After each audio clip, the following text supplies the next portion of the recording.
Break Africa.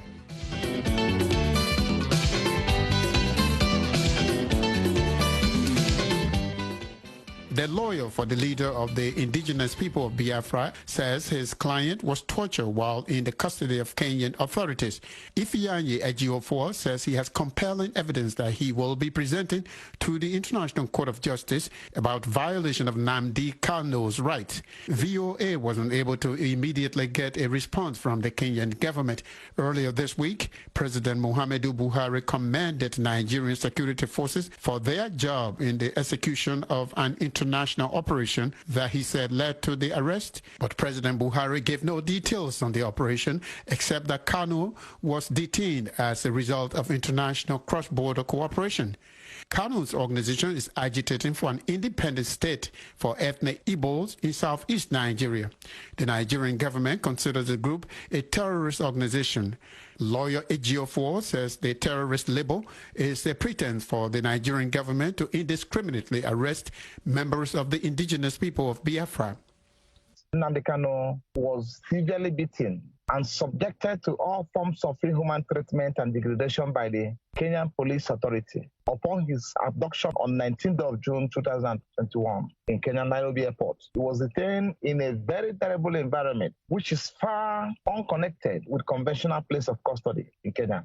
They accused him of sundry offenses against the Kenyan Authority, and on account of which he was detained for 8 days to enable them investigate him. At the expiration of 8 days, after being subjected to all forms of inhuman treatment, they now discovered that the person whom they've tortured for 8 days was Nnamdi KANU. And they now called on the Nigerian government to come over and pick him.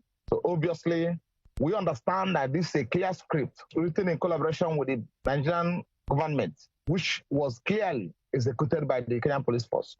You mentioned Kenya, but it was never very clear to us exactly how Mr. KANU was apprehended. The Nigerian government only said that his arrest was due to cross-border cooperation. What can you tell us in terms of exactly how and where Mr. KANU was apprehended?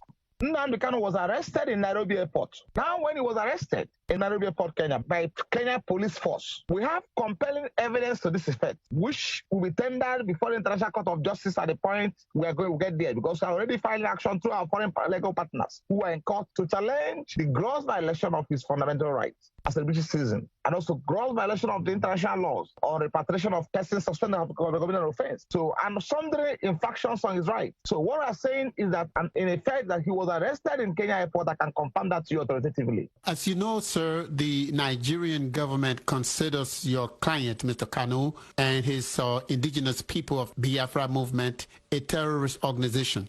Okay, let me just explain this to you.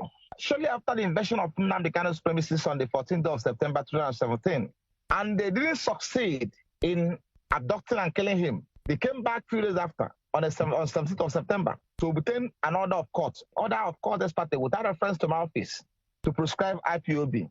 Then we promptly filed an application before the Court of Appeal to challenge the purported prescription of IPOB as a terrorist organization, because we know that the indices and the characters of IPOB, the activities, the manner in which they operate, does not fall within the ambit of provisions of the Section 3 of Terrorism Prevention Act of Nigeria. And going forward, we also promptly then file an application for stay of execution of that judgment. So it's only in Nigeria that they have IPOB prescribed. Thankfully, I'm speaking with you. You're in America and I'm communicating with you from America. American government, other foreign government, and responsible institutions refuse to sanction the prescription of IPOB in Nigeria and elsewhere as a terrorist organization. So, as you are aware, we have Boko Haram in Nigeria.